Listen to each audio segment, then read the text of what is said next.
സേനയിൽ മത തീവ്രവാദ സംഘടനകൾക്ക് വേണ്ടി ജോലി ചെയ്യുന്നവർ ഉണ്ടെന്നോ? കേൾക്കുമ്പോൾ അവിശ്വസനീയമെന്ന് തോന്നുമെങ്കിലും സംഗതി സത്യമാണ്. മത തീവ്രവാദ സംഘടനകളിൽ മനസ്സും കേരള പോലീസിൽ ശരീരവുമായി ജോലി ചെയ്യുന്നവരുടെ എണ്ണം കേരള പോലീസിൽ കൂടി വരികയാണ്. അതിന് ഏറ്റവും പുതിയ ഉദാഹരണം ഈ ദിവസങ്ങളിൽ പുറത്തു വന്ന ഒരു സംഭവമാണ്.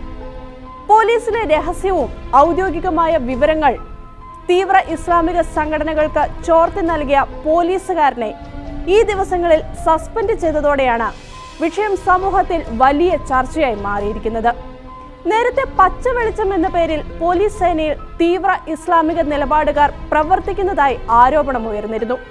പോലീസ് സേനയിലെ ഔദ്യോഗിക വിവരങ്ങൾ കൈമാറി സംഘടനാ പ്രവർത്തകരെ കേസുകളിൽ നിന്നും രക്ഷിക്കുകയും വിവിധ ആക്രമണങ്ങൾ നടത്താൻ സഹായിക്കുകയുമായിരുന്നു സംഘത്തിന്റെ ലക്ഷ്യമെന്നായിരുന്നു അവർക്കെതിരെ ഉയർന്നിരുന്ന ആരോപണം. ആരോപണങ്ങളെ തുടർന്ന് ആ ഗ്രൂപ്പ് പിന്നീട് നിർജീവമാവുകയും ചെയ്തിരുന്നു. എന്നാൽ പുതിയ സംഭവ വികാസങ്ങൾ ഇസ്ലാമിക തീവ്ര നിലപാടുകാർക്ക് ഇപ്പോഴും കേരള പോലീസിലുള്ള ശക്തമായ സ്വാധീനത്തെയാണ് വെളിപ്പെടുത്തുന്നത്. ഔദ്യോഗിക വിവരങ്ങൾ തീവ്ര സംഘടനയ്ക്ക് ചോർത്തി നൽകിയതിനാണ് കരിമന്നൂർ പോലീസ് സ്റ്റേഷനിലെ സിവിൽ പോലീസ് ഓഫീസർ അനസിനെ ഇടുക്കി ജില്ലാ പോലീസ് മേധാവി ആർ കറുപ്പസ്വാമി സസ്പെൻഡ് ചെയ്തത് എന്നോർക്കുക. ഡിസംബർ 3-ന് തൊടുപുഴ മാങ്ങാട്ടുകവലയിൽ വെച്ച KSRTC കണ്ടക്ടറെ മതനിന്ദ ആരോപിച്ച ഇസ്ലാമിക തീവ്ര നിലപാടുകാർ ആക്രമിച്ചിരുന്നു. മക്കളുടെ മുൻപിൽ വെച്ചാണ് ബസ്സിൽ നിന്ന് വലിച്ചിറക്കി ക്രൂരമായി അദ്ദേഹത്തെ ആക്രമിച്ചത്. തുടർന്ന് ആക്രമണത്തിന് നേതൃത്വം നൽകിയ പ്രതികളുടെ ഫോൺ പരിശോധിച്ചതിൽ നിന്നാണ് പോലീസിലെ ഔദ്യോഗിക സന്ദേശങ്ങൾ പോലും ചോർത്തി കൊടുക്കുന്നതായി വ്യക്തമായത്. പിന്നീട് നടത്തിയ അന്വേഷണത്തെ തുടർന്ന് അനസിനെ സസ്പെൻഡ് ചെയ്യുകയായിരുന്നു. അനസിനെതിരെ നൽകിയ റിപ്പോർട്ട് പോലും പൂഴ്ത്തിവെക്കാൻ പോലീസ് സേനയിൽ ശ്രമം നടന്നിരുന്നുവെങ്കിലും SP-യുടെ ഇടപെടലോടെയാണ് അവയെല്ലാം അതിജീവിച്ച് സസ്പെൻഷൻ എന്ന നടപടി ഉണ്ടായത്.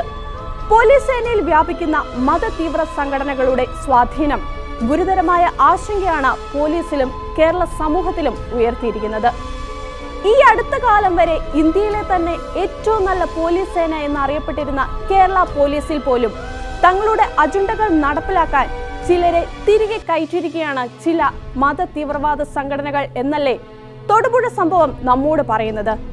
കേരളത്തിന്റെ സുരക്ഷയെ തന്നെ ബാധിക്കുന്ന ഈ വിഷയത്തിലെങ്കിലും ആനക്കറിയില്ല, ഞാൻ കേട്ടിട്ടില്ല എന്നതിലപ്പുറം ഗൗരവമായ പ്രതികരണങ്ങൾ നൽകി നടപടി സ്വീകരിക്കാനും കേരളത്തിലെ ഭരണാധികാരികൾക്ക് കഴിയട്ടെ.